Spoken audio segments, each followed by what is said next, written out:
Mexican Ruales? I was hired to help them track down the cowboys.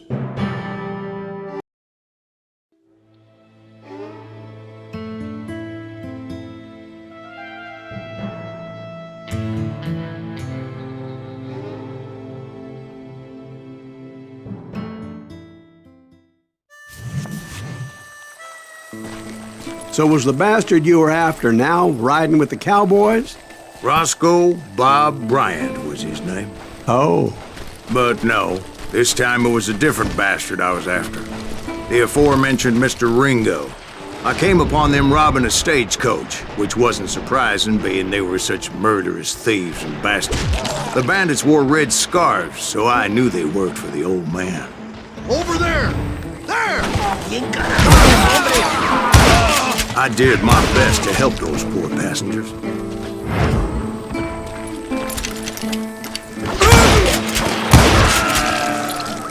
Moments later, the attackers were dead, and I checked the stagecoach to see how many passengers were still breathing.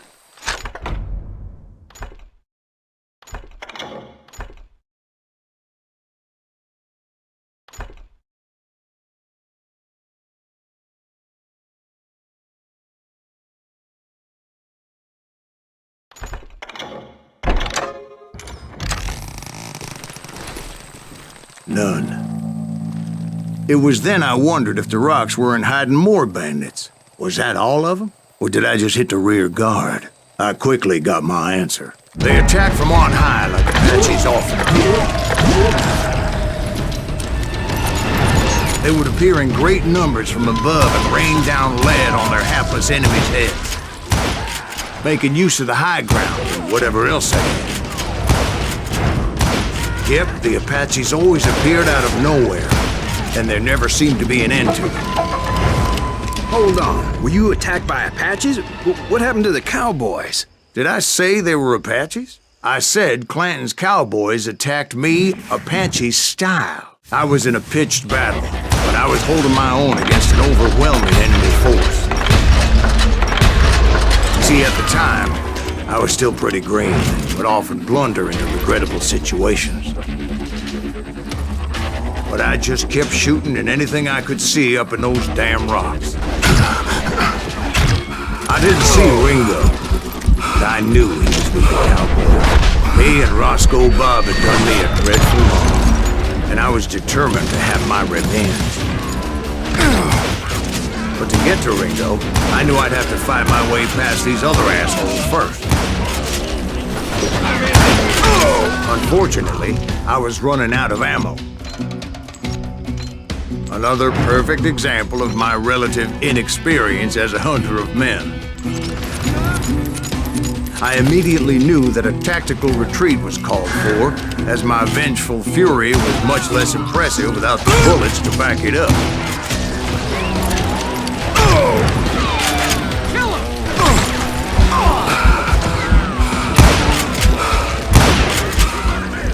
Finally, they managed to corner me.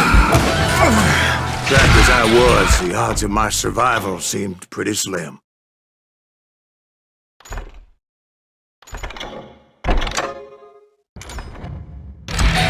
Kill it! Christ's sake!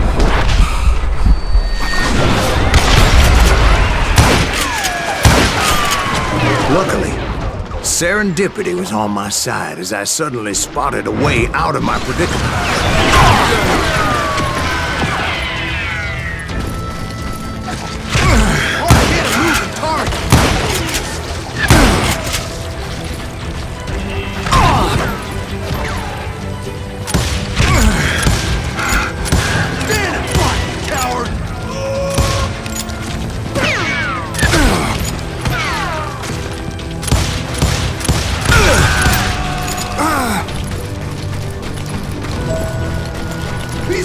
I ran ahead, as if the devil himself was after me.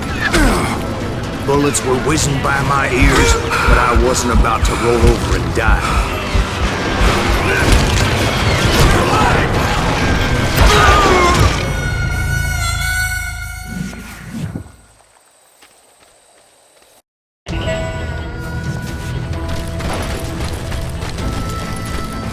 He's getting away!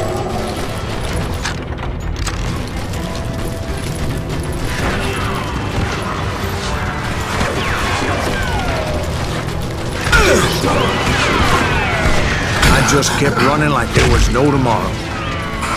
Because there wouldn't be if Clanton and his men caught up with me. As I was scurrying around those caves, I thought, what was I thinking? Going up against a gang like this? Where's he gonna run to next? I just kept running, not knowing where the hell I was going.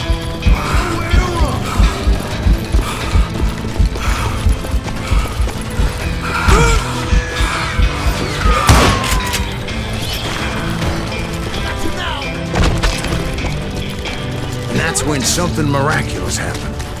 Like manna from heaven, I found the desiccated remains of what looked like an Apache warrior. The old weapon next to him supplied me with some much-needed ammunition.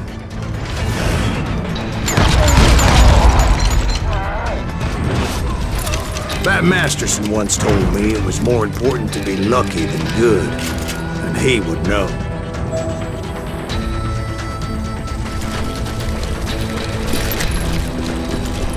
And imagine my surprise when I found a fistful of dynamite to go along with that ammo.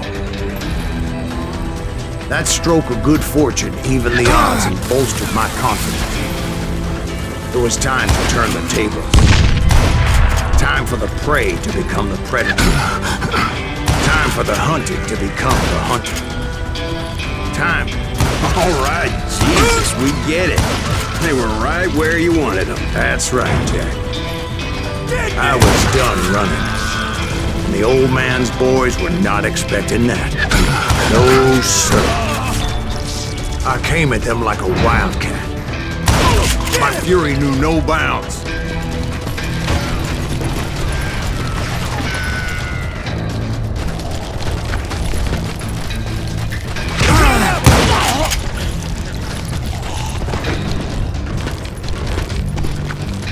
It was finally time for that old man to pay for his sins.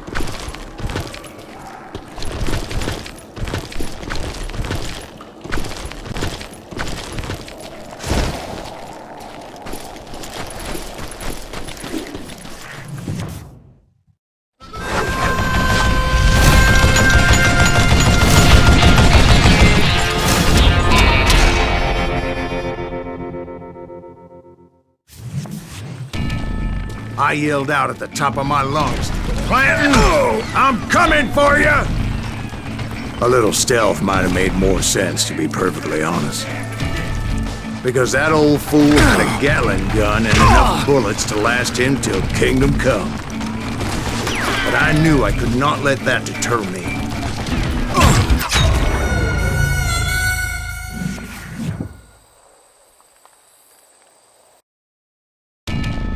But I knew I could not let that deter me.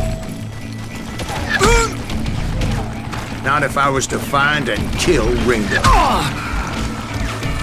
I needed to get that old man off that gun.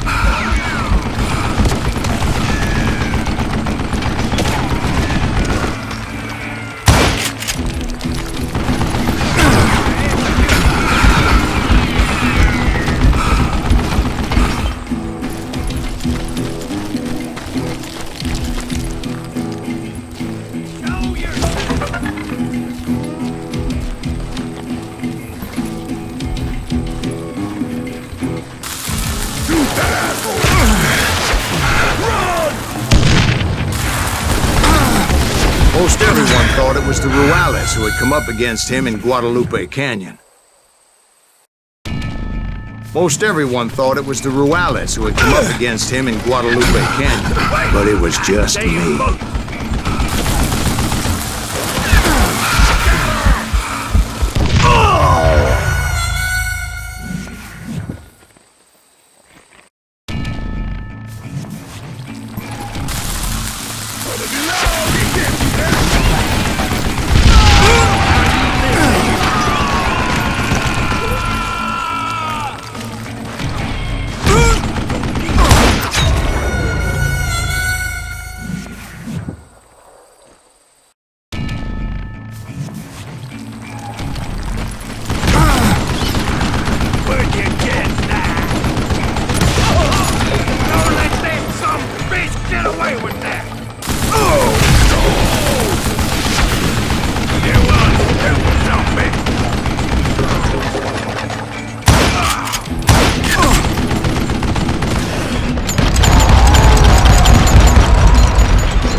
damn boat!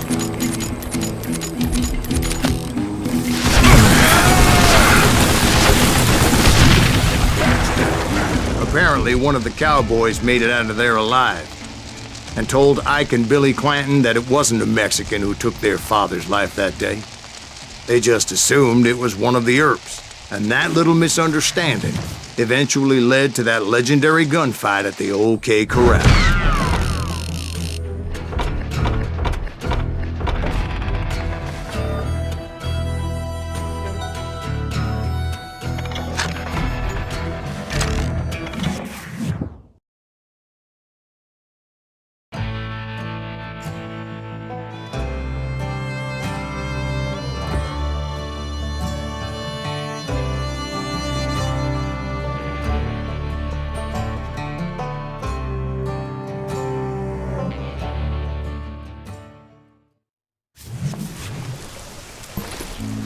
A few weeks after that dust-up at the OK Corral, I was still after Johnny Ringo. I had tracked him and the cowboys to their hideout at a sawmill, and they were loaded for bear. So, what exactly did Johnny Ringo do to piss you off? Well, him and that other bastard. Roscoe Bob Bryant? Yep. They both deserve to die, and I promise I'll tell you why. Earp's coming! Get ready, boys. First, I need to tell you about the Cowboys' new boss, Curly Bill Brocious.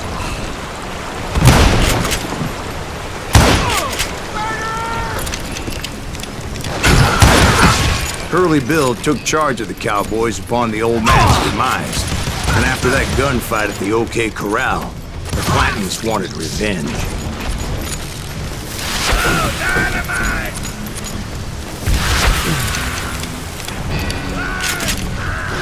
So they murdered Morgan Earp and grievously wounded his older brother, Virgil.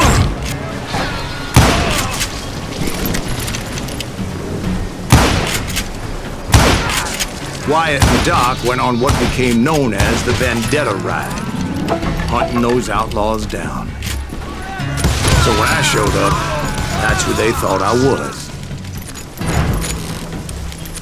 I'm in!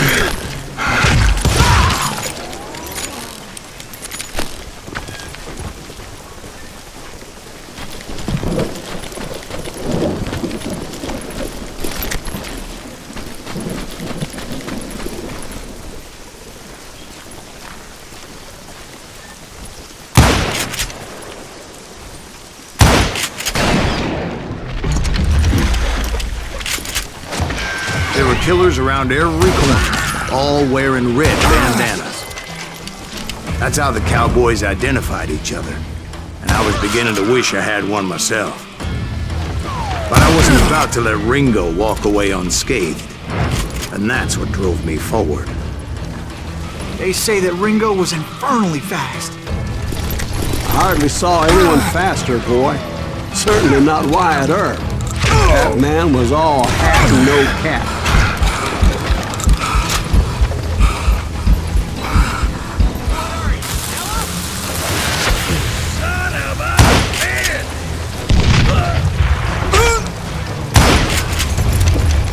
Put some holes in him!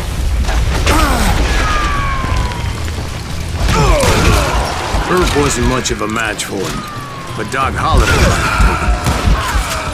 That Lunger should have kept his nose out of it. They never charged anyone for the murder of Morgan Earp.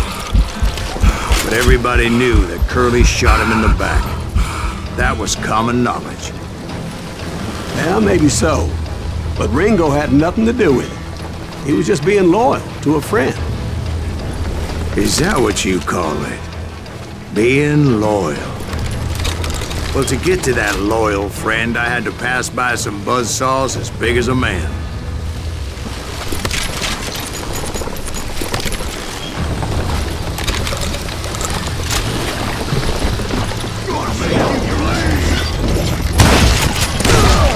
Excuse me, sir. I have a question. What's that, Dwight? After old man Clanton died, why didn't his son take over the Cowboys? Because Ike Clanton was dumber than a box of rocks and a yellow belly to boot.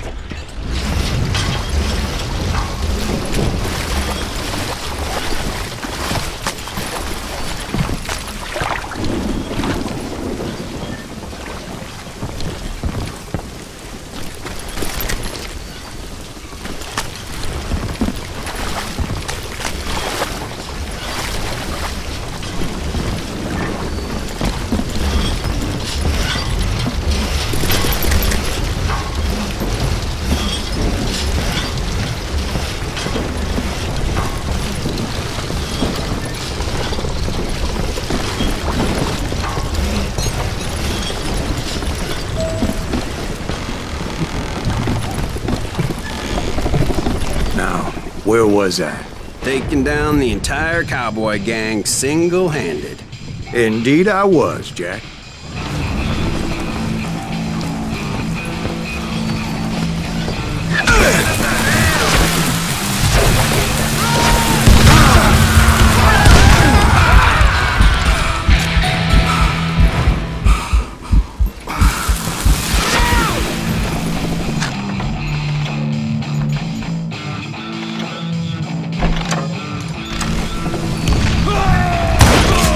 Though it wasn't easy, as those boys had good cover.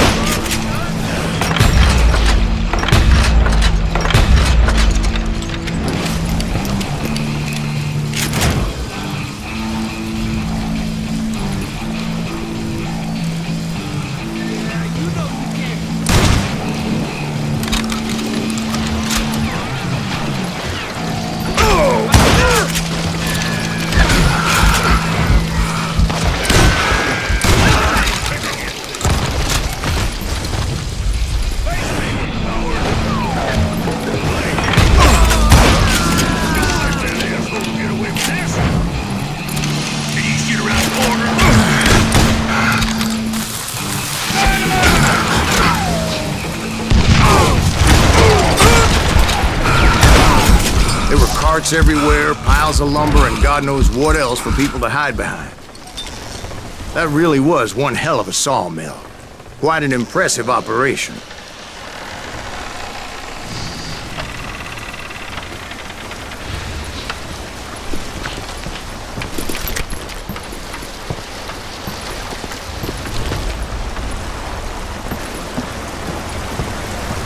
And where was Curly Bill? Did you see him? I'm about to get to that, Ben. Patience. I'm painting a picture here. There was this beautiful waterfall and a crystal clear stream that led to a verdant valley that was truly... Consider your picture painted. What happened next?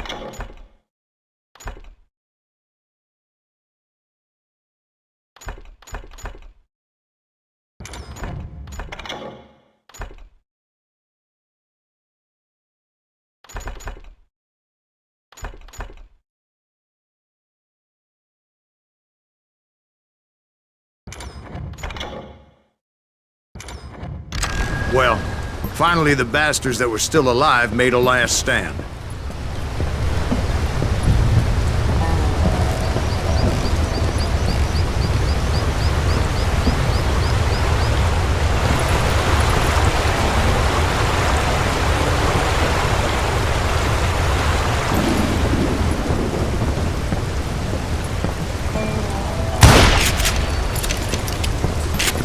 Curly Bill, Johnny Ringo, and his compadres took off into the lumber yard, and I followed after.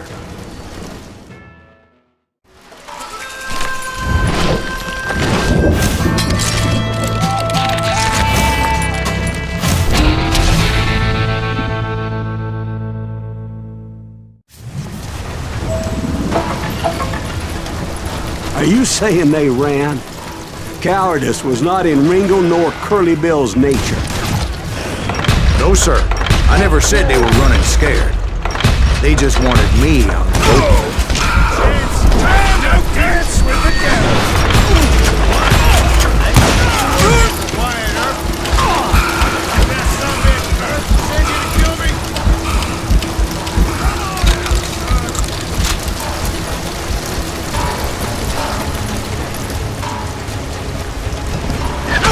Kills Curly Bill.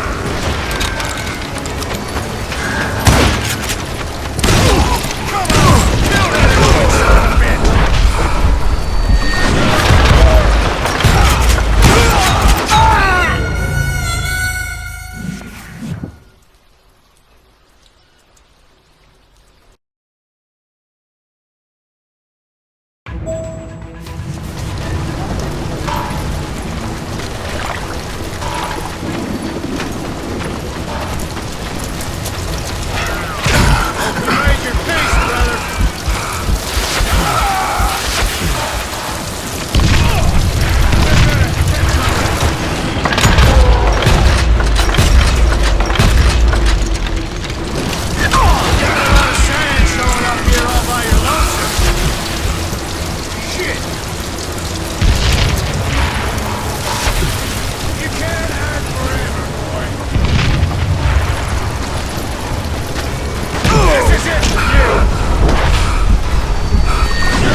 Lucius gave me no choice but to take his life. But Ringo was nowhere to be found. I knew you didn't kill Ringo, because he was found dead in a different location altogether. To this day, his killer is still unknown. Indeed. Took me a few months before I finally tracked his ass to West Turkey Creek Canyon.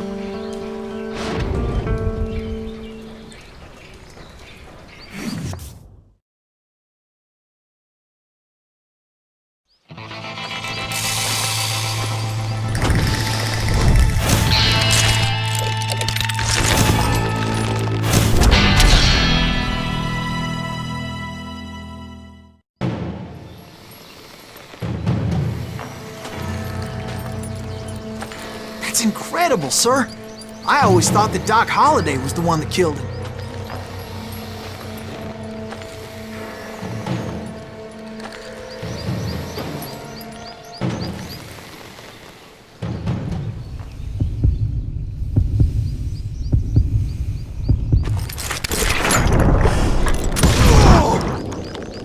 Sorry I had to ruin the legend for you, boy.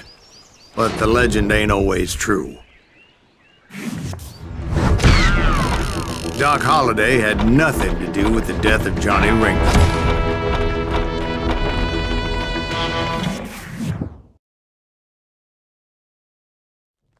I was paid a healthy bounty for Ringo and Curly Bill, and realized there was real money to be made. That's why I went after Henry Plummer.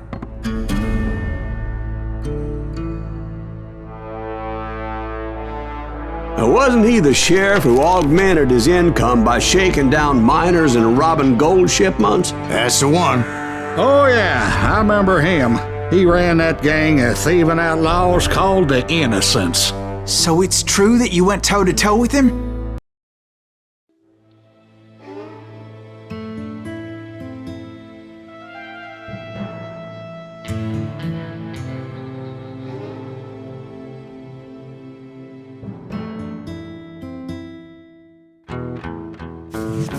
I knew I needed resources if I was going to track down Roscoe Bob Bryant, and hunting Plummer looked like a good way to get rich quick. As the local vigilantes exposed him as the leader of the bandits, and put a generous price on his head. Plummer rallied his gang to plunder one last gold mine before making their escape, and that's where I thought I'd find him.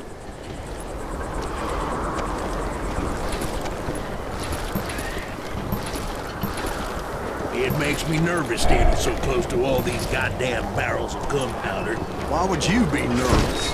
No one has the cojones to come after us. As long as you don't light a cigar, we're As my late father pointed out to me more than once, God made men, but Samuel Colt made them equal. Who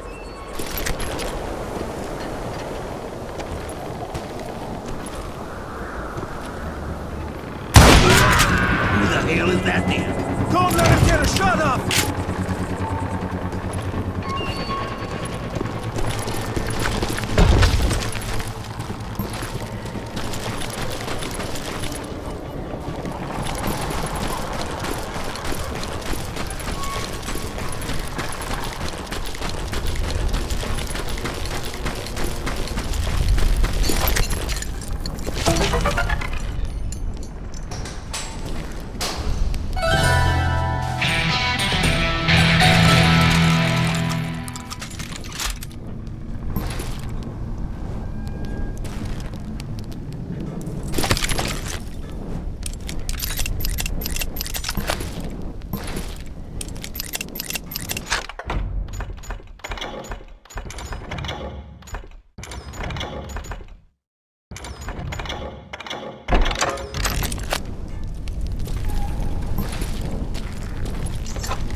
I knew that dynamite wasn't mine, so I decided the polite thing would be to return it.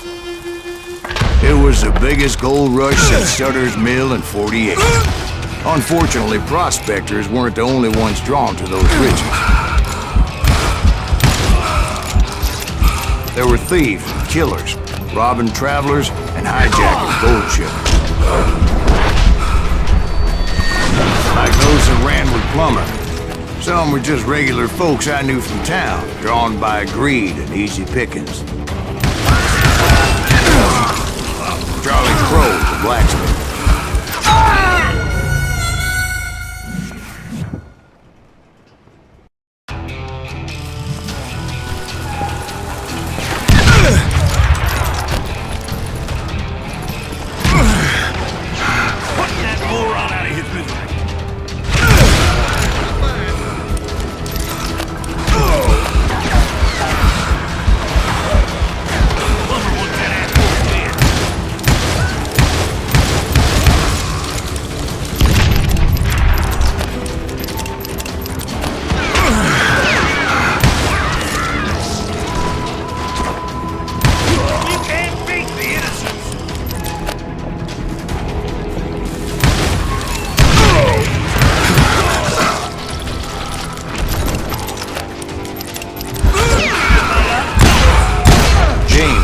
In the stable. Sam and Jeremiah Barber, butcher's son. Ordinary citizens who lived a double life. Stealing and thieving and murdering their neighbors. Of course, the rest were veterans of the Civil War. Stone-cold killers trained on the bloody fields of Shiloh and Antietam. Plummer had a lot of men on his payroll. A hell of a lot.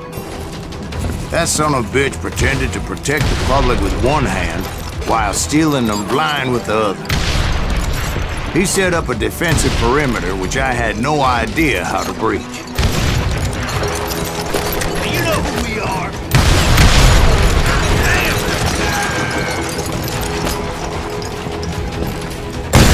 What? I can't hear you.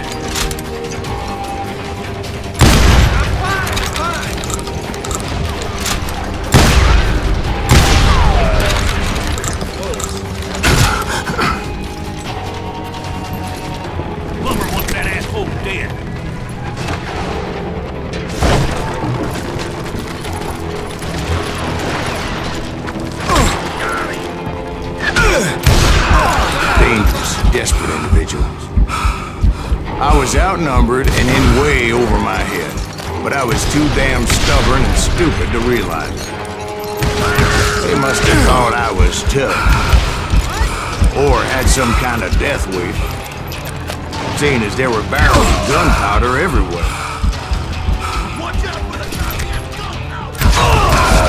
One stray bullet, one stray spark, and I'd be blown to hell and gone.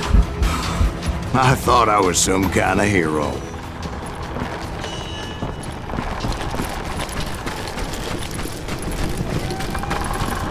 I finally made it past and headed on to meet my destiny.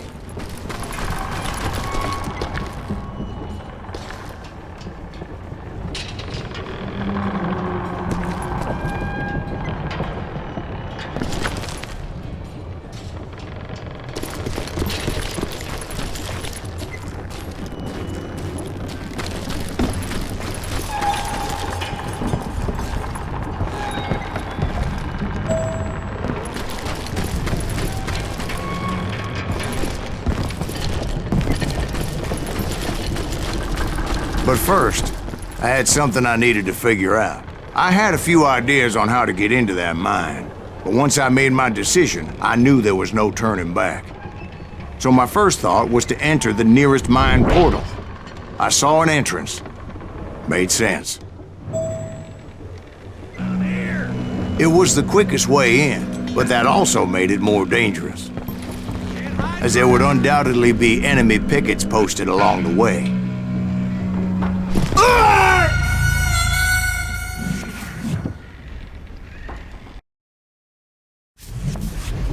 I got this!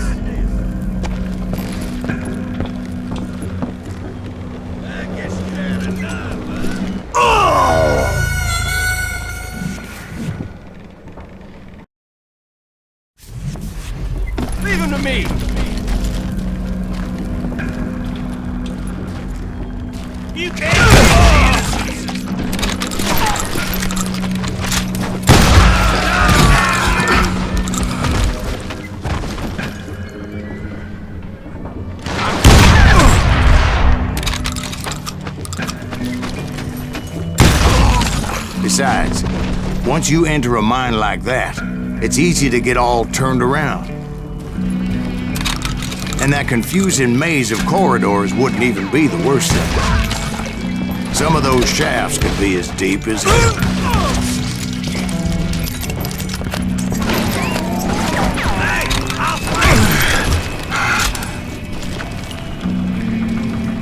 You ain't beefing me.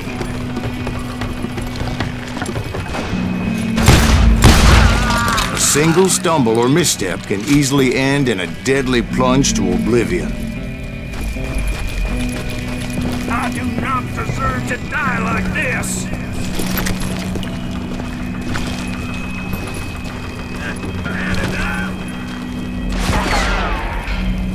Quick reflexes often make up for a lack of common sense. Luckily, I was never one to be easily bushwhacked. I would just need to be careful not to blow myself to kingdom come.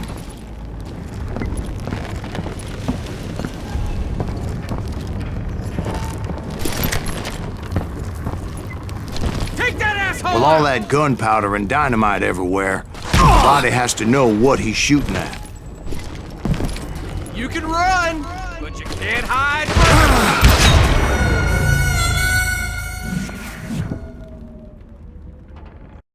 Take that asshole out!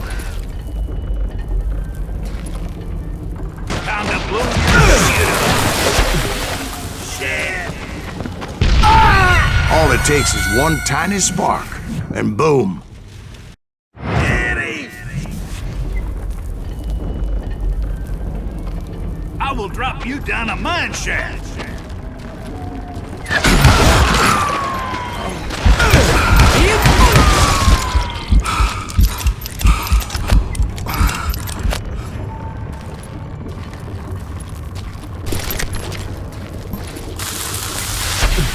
One wrong bullet could have turned that mine into a dad-blasted tube.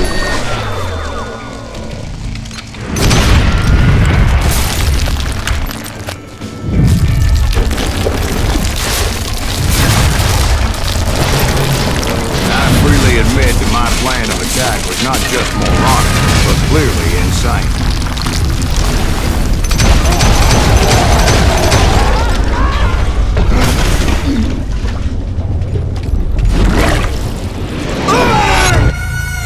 It's a good thing that I abandoned that ridiculous plan before I even tried it. Instead, I spotted a ladder, a way into the mine from the opposite side.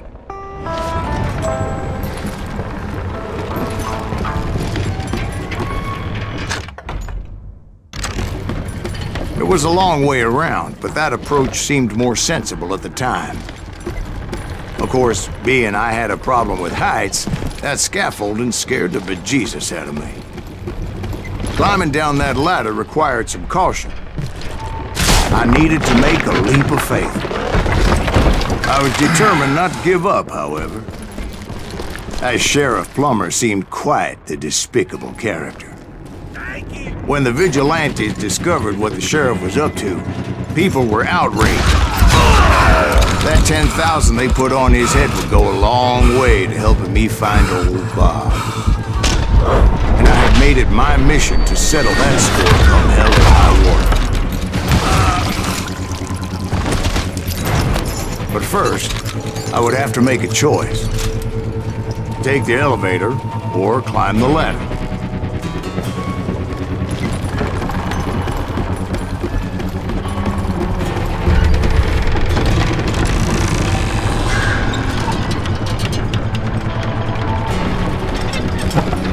I wanted to use the element of surprise. Plus, I figured I could use the exercise. I was warmed up already, so what the hell?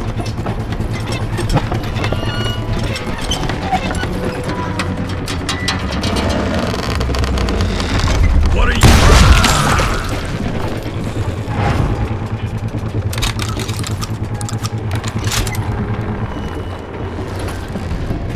Plummer was a mad dog killer, and the people of Nevada City deserved better.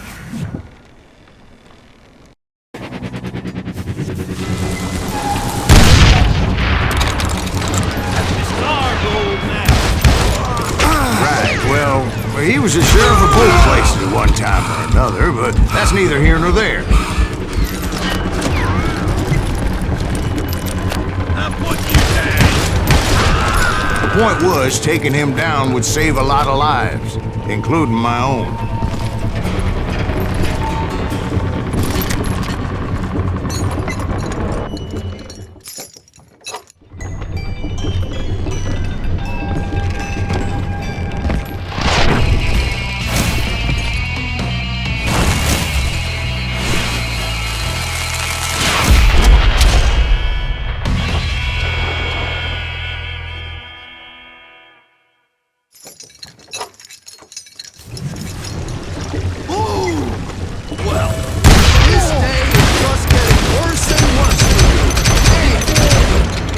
Henry Plummer was clearly unhinged, and I could see right away that this was gonna take some doing.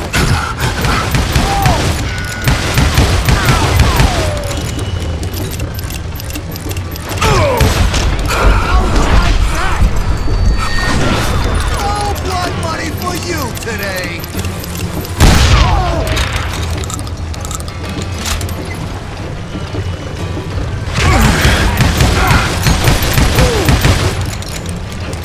I'm going home.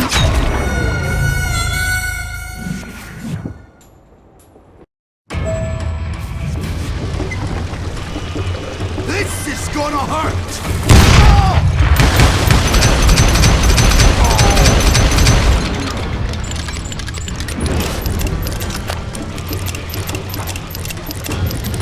What on? Yellow?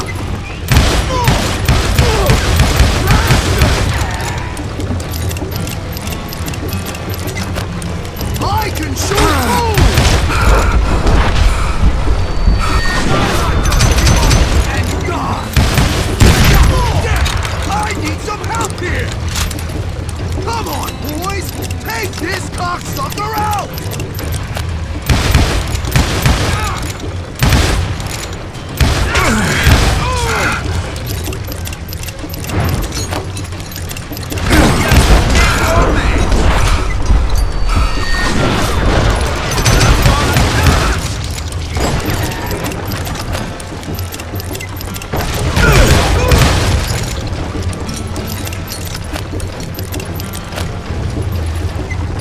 They're gonna bury you in a million pieces!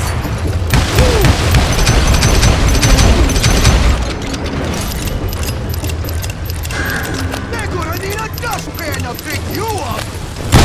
Sure, bet you can't do it again!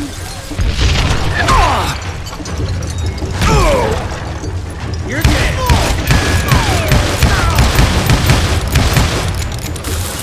Who said you could throw dynamite? You can't beat the innocents. Really killing my ass! So that's how Henry Plummer died. Him and his crew were worth their weight in gold. And now, I was officially a bounty hunter.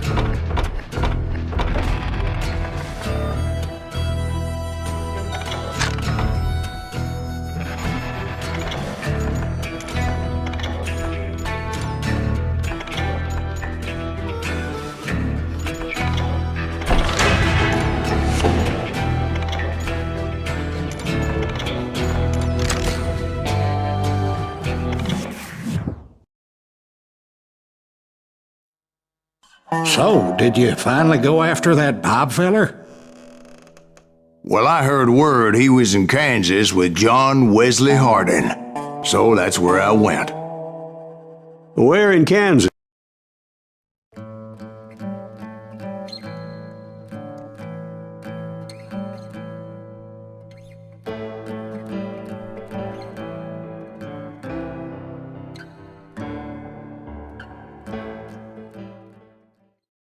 I dodged death many a time, and that night in Abilene was no different.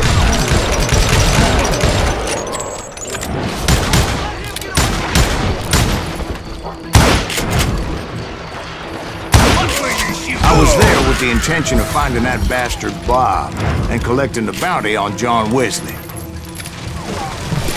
I thought the Texas Rangers got Hardin. Yeah, that's what they want you to believe. It was coldin' a witch's tit and a brass bra that night as I fought my way past his loyal compadres. To the very same saloon we're sitting in today. Look around and imagine this place painted in blood. Hardin was waiting for me, and...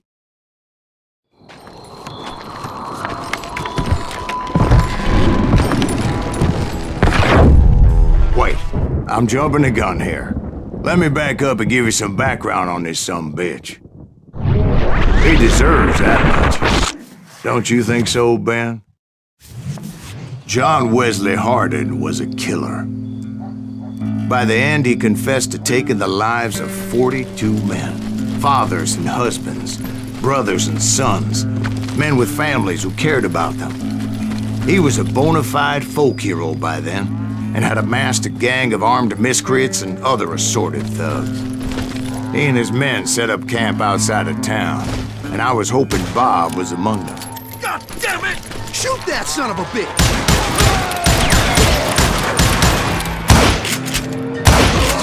They didn't ask why I was there. They knew, as most of them were wanted as well. I had to spill a lot of blood to find out Hardin wasn't in that camp. He was carousing in town with his closest friends. Hardin's boys apparently didn't want me to reach the Bull's Head. Some were hightailing it into town to inform their jefe of my unwelcomed presence. Tell Hardin someone's coming for him. Better hide! Stop that sumbitch! Let the boys know we got another law dog.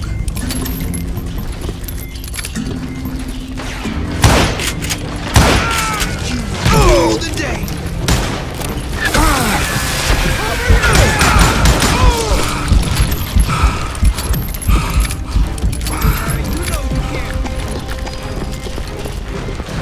I wondered if Bob was among them.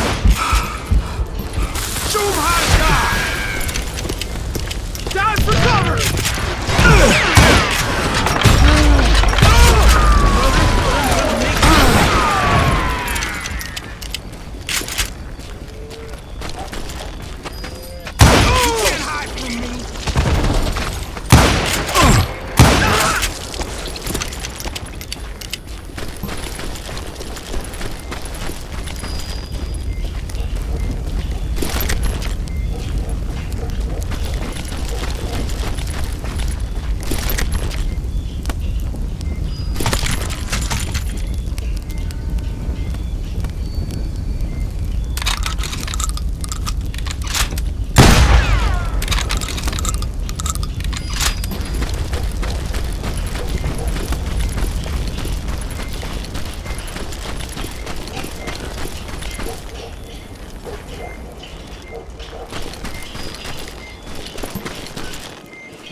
And I steeled myself for the fight ahead.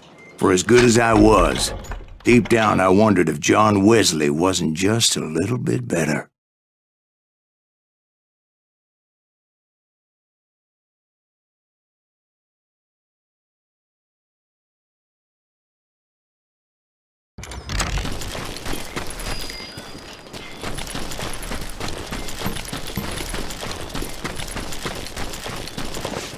Before I could test my mettle against Hardin, however, I would first need to dispatch his cadre of hired killers.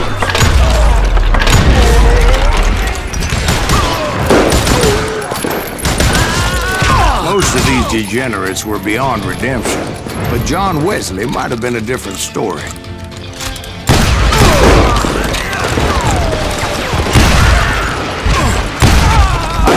Until later that night was in fact his birthday celebration.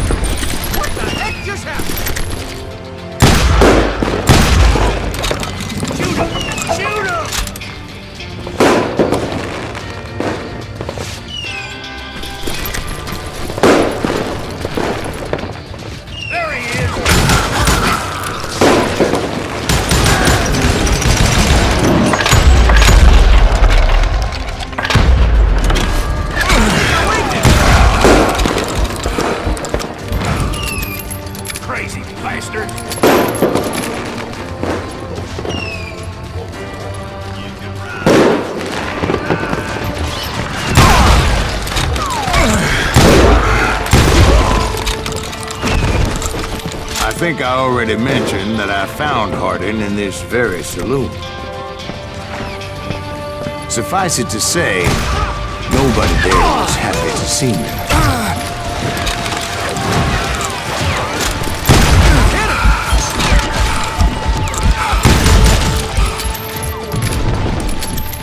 That's right!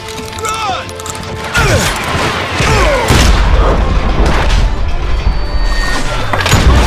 In fact, I felt a certain hostility.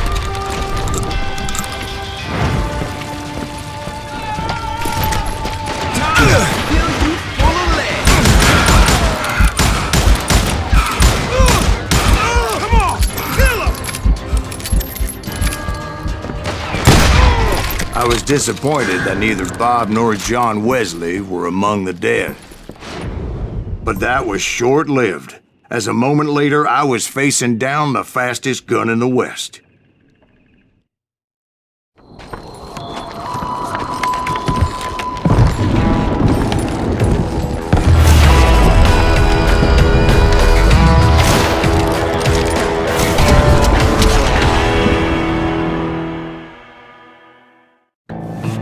I felt a bolt of adrenaline, or maybe that was fear. He was well known for his tricks, and I knew I'd need my own if I was ever to defeat him.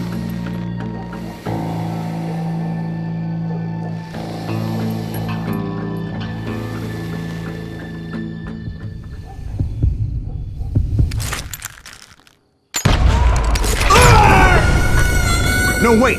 He didn't hit me then. I'm sure of it.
That man was faster than greased lightning. But being inebriated as he was, he didn't count his shots. And now, he was at my mercy. So he didn't die? No, I sent him to prison. Years later, after he was free, some restless Avenger took his life. Shot him in the back in a saloon just like this one. Anybody up for another beer? Ben?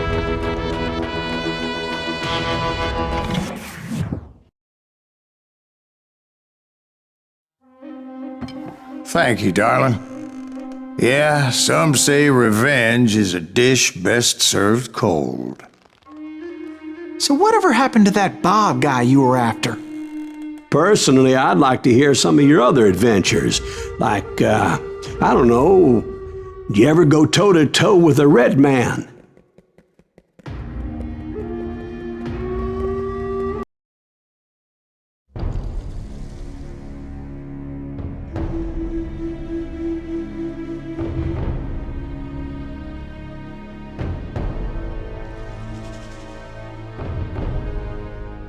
A bounty was put on Grey Wolf's head, and that's how I came to hunt him in the mountains.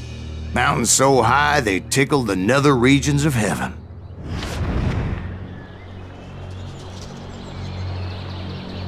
Grey Wolf was a Chiricahua Apache medicine man who had led a war party in revenge for a massacre against his people.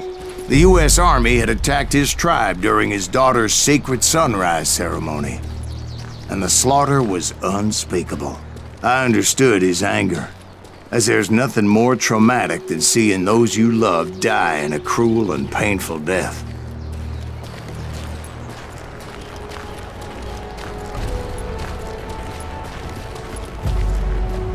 Right from the beginning, I couldn't shake the feeling that Grey Wolf was watching my every move.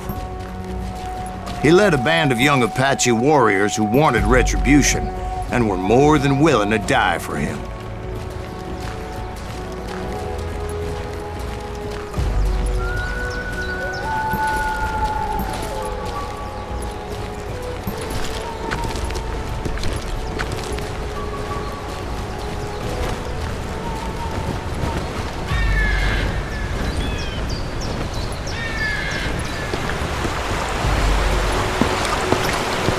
They saw me before I saw them.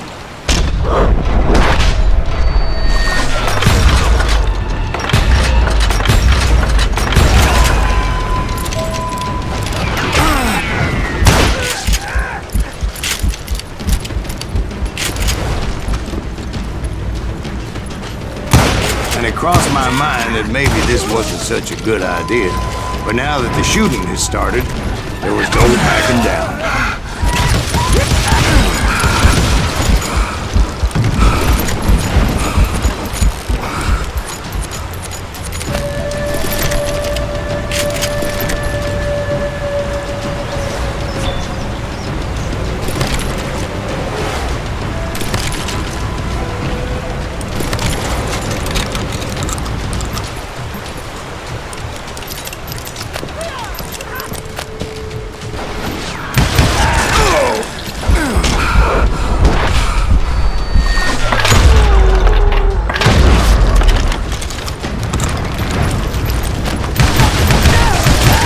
Rugged country, the winter home of the Chiricahuas, and that's why they have been treated better.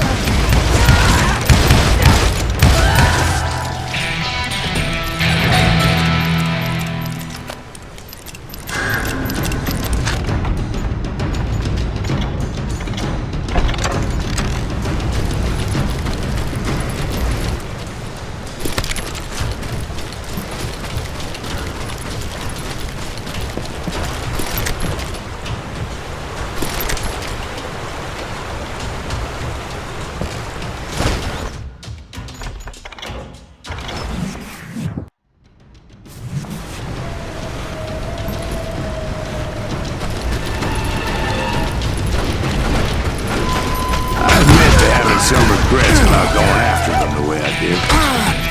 But then again, I got a lot of those.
Find Grey Wolf? Not at that moment, but I did find the entrance to their hideout.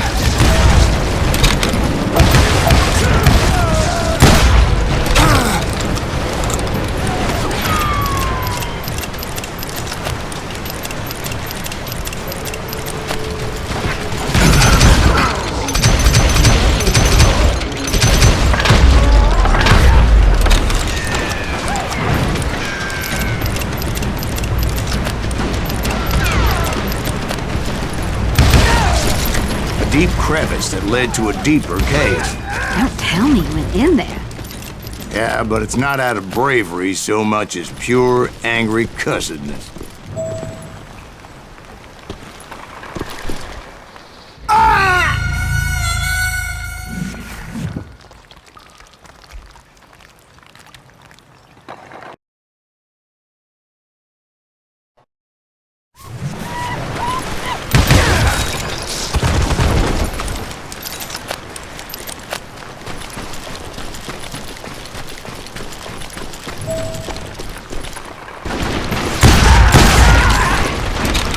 Back then, I had a stubborn streak a mile wide, and I wasn't about to back down. So it was like pitch black in there? Actually, it was pretty well lit, as they had torches on the walls.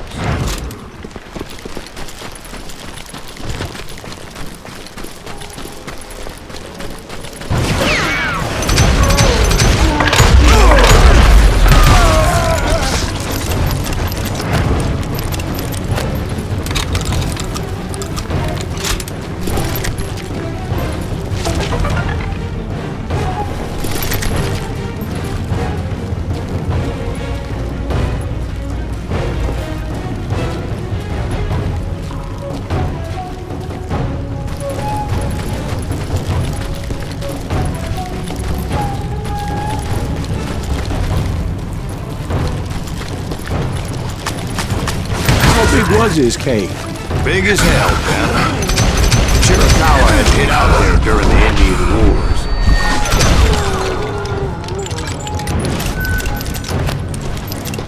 They thought it was haunted with the ghosts of those murdered by the horse soldiers. The cave was haunted with dead Indian ghosts? To be honest, I was more concerned with the live ones than the dead ones.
How come you know so much about engines? A few years back, I was married to two Mescalero women. At the same time? Yeah, they were sisters. Polygyny is traditional among the Mescalero. So what happened? Oh, I had to get out of there. Those girls never shut up. Both of them nagging at me all the time. Drove me half crazy. Haven't seen them since. No, I mean, what happened with Grey Wolf? Oh, well, I pursued him into the Cave of Death.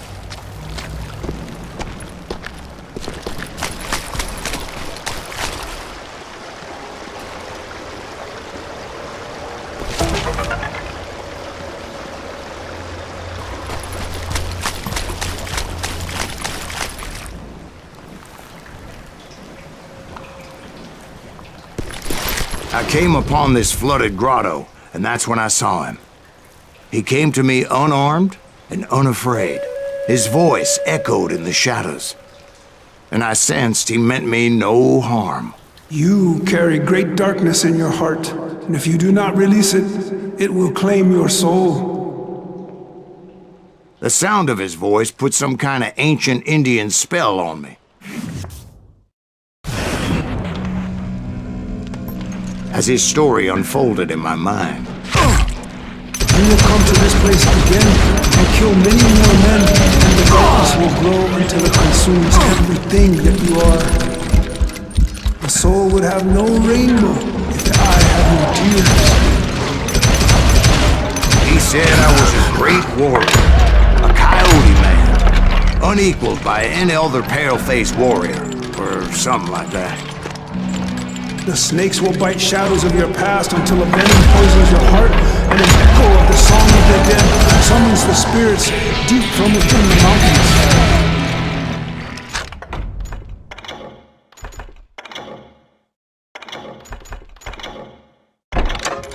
I didn't quite get what he was saying, but there were definitely snakes. And indeed, his warriors surrounded me and attacked me like hungry wolverines. They couldn't stop me, though, and Grey Wolf wasn't in the mood for idle talk.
I swear I couldn't see any way out of this trap.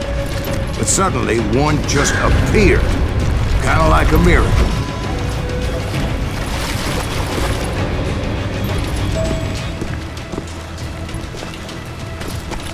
I felt like I would be lost in that damn cave forever. Finally, I found myself back outside, perched on the edge of a precipice, overlooking a thundering whitewater river. To get where I was going required several leaps of faith, but no way in hell I was turning back. I chased after him, determined to make him explain the meaning of all that mumbo-jumbo. Mumbo-jumbo is right. Are you making this all up as you go? A few details may be fuzzy, brother, but I am relating exactly what happened. There were dozens of Apache warriors aiming at me from on high. Dozens? Well, maybe not dozens, but there was a lot of them. At least 3 or 4. Well, more than that, little lady.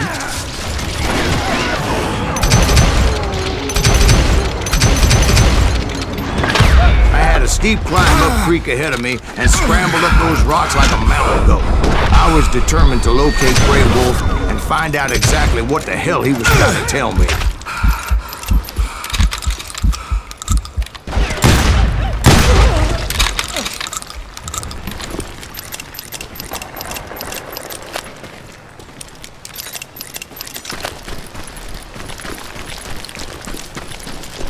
Wouldn't you know it? That crafty son of a bitch led me right into a trap. What kind of trick? Well, son, there had to be at least 100 Apaches surrounding me. 100? God be my witness. Oh, come on. Who are you kidding? Hey, I believe you. Come on, tell us how it ended. All right, but I'm not gonna drag this out. Where were we? You were surrounded by 100 Apache warriors. Well, I didn't take the time to count them exactly, but there were a lot of them.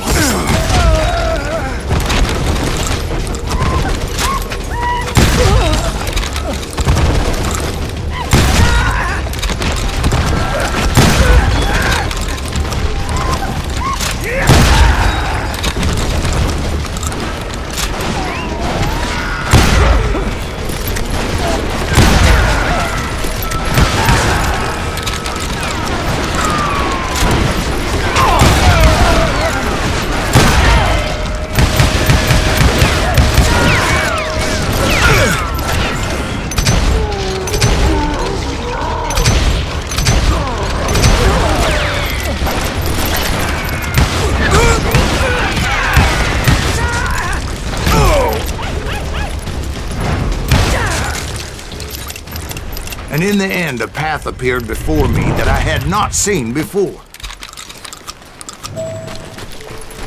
I followed it as I desperately needed to find out what Grey Wolf was trying to tell me. But it was like that son of a bitch disappeared into thin air.